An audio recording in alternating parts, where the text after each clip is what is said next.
अहमद कमाल ने सारिम और अनमोल की एक एक मूव पे नजर रखी हुई है। उसने शानी को यह टास्क दे दिया है कि वो सारिम को मार दे या उसकी टांगे और बाजू तोड़ दे, क्योंकि अनमोल उसकी जिद बन चुकी है और अनमोल का बिहेवियर भी बहुत ही अजीब किस्म का है। वो बिल्कुल भी समझ नहीं पा रही कि अहमद कमाल क्या चाहता है।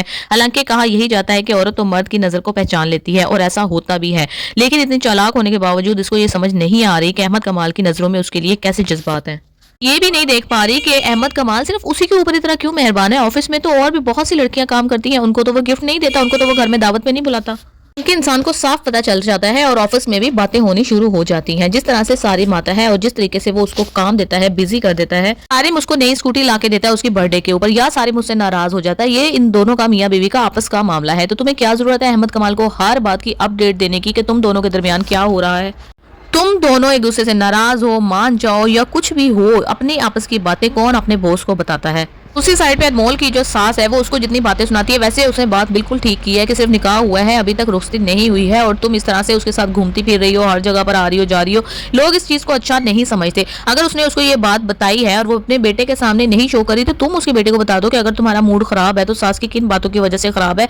कम से कम उसको ट्रस्ट में तो लो। उसको तो ऐसा लग रहा है कि मेरी माँ जो है वो बिल्कुल इतनी ज्यादा खिदमत कर रही है अपनी बहू की और बहू का फिर भी मुंह सीधा नहीं हो रहा। ये चीज भी आने वाले वक्त में सारिम के दिल में रहेगी, क्योंकि ये वन साइडेड है। उसकी माँ तो उसके सामने ये दिखा रही है कि मैं बहू की खिदमतें कर रही हूँ, लेकिन जिस तरीके से अनमोल बिहेव कर रही है, रूड बिहेव उसके सामने करती है, लेकिन उसके रूड बिहेव का मतलब ये होता है कि पुप्पो ने उसको चार बातें सुनाई होती हैं, लेकिन ये चीज सारिम को पता नहीं है।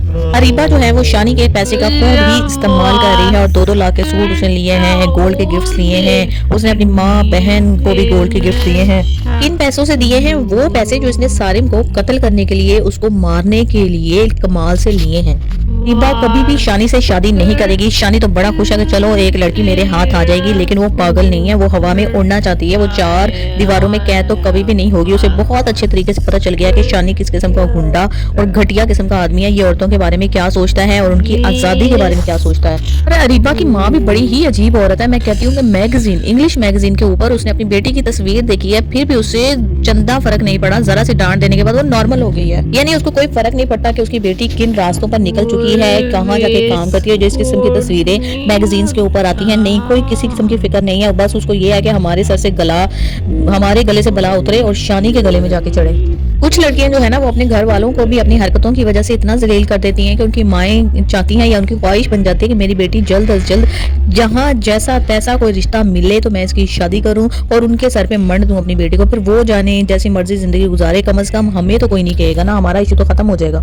और यही हाल अरीबा के साथ है। अरीबा ने खैर शानी को तो खुश किया हुआ है, अब वो बिल्कुल उसने अपना बिहेवियर चेंज करके दिखाया, अच्छा करके दिखाया है कि मैं तो तुम्हें पसंद करती हूँ, तुम जो शॉपिंग करवाते हो मुझे वो अच्छी लगती है, फलां अडीन, और मैं शादी के लिए बहुत खुश हूँ। लेकिन असल में वो भागने की तैयारी कर रही है, घर से भाग जाएगी। ये घर से भाग करके जो इसका हशर होगा वो अलग से एक स्टोरी होगी कि कैसे किन किन हाथों में ये जाएगी। जिस तरह से जो लड़कियां शोबिस में काम करने के लिए घर से भागती हैं, जैसे कि आपने कंदील बलोच का वाकया देखा होगा कि क्या कुछ नहीं हुआ था उसके साथ और फाइनली उसका मर्डर उसके भाई ने ही कर दिया था। तो इसी तरह से इसका भी हाल होने वाला है। इसका भी अंजाम बहुत ही बुरा होगा और शानी का भी अंजाम बहुत ही बुरा होगा जिन रास्तों पे वो चला हुआ है। अहमद कमाल एक इंतहाई घटिया और नीच किस्म का इंसान है। शानी को वो अपने मकसद के लिए इस्तेमाल कर रहा है और जो भी गलत किस्म का काम उसने करवाना होता है, खुद तो शराफत का लिबादा वो ओढ़ लेता है और शानी को पैसे मुंह पे मारता है इसके और वो काम करवा लेता है। तो शानी का क्या है, वो 4 पैसों में बिकने वाला घटिया तरीन आदमी है।